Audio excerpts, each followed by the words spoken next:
21 वर्षको केटी जो चाहिँ घरदेखि टाढा एक्लै बस्दैछ उसको a day in my life कस्तो हुन्छ त? हाई गाइज, दिस इज सक्कु। फर्स्टमा चाहिँ म बिहान उठेर फ्रेस हुन लागि किनभने मलाई जानु थियो कलेज। फ्रेस भएर म चाहिँ बेसिक स्किन केयर गरेर रेडी भएँ कलेज जानको लागि। अनि म चाहिँ खानको लागि केरा लिएर निस्किएँ कलेजतर्फ। अनि उनीहरू चाहिँ हुन् मेरो क्लासको साथीहरू। हाम्रो चाहिँ एउटा पिरियड खाली थियो नि त, त्यसैले हामी चाहिँ पुरा गफ गर्दै बसिरहेको थियौँ।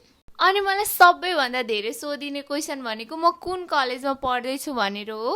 हुन त मैले कमेन्टमा आन्सर गरि नै रहेको हुन्छु, तर फेरि पनि आन्सर गर्दैछु। म चाहिँ इडेनबर्ग कलेजमा पढ्दैछु।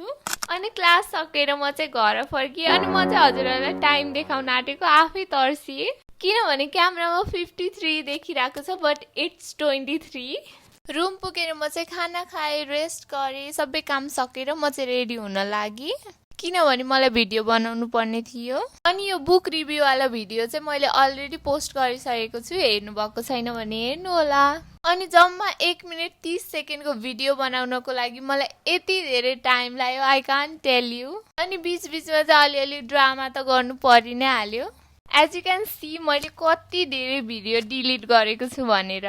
त्यसपछि चाहिँ कति धेरै दिनपछि आज चाहिँ मैले जर्नलिङ गर्न थालेँ। तपाईँहरूले जर्नलिङ गर्नुहुन्छ कि हुँदैन? अनि यदि हुन्छ भने तपाईँहरूले जर्नलिङ गर्दा चाहिँ कस्तो फिल हुन्छ? अन्तिममा चाहिँ मैले खाना खाएर भाँडाहरू सफा गरेँ। Thank you so much for watching. See you in the next video.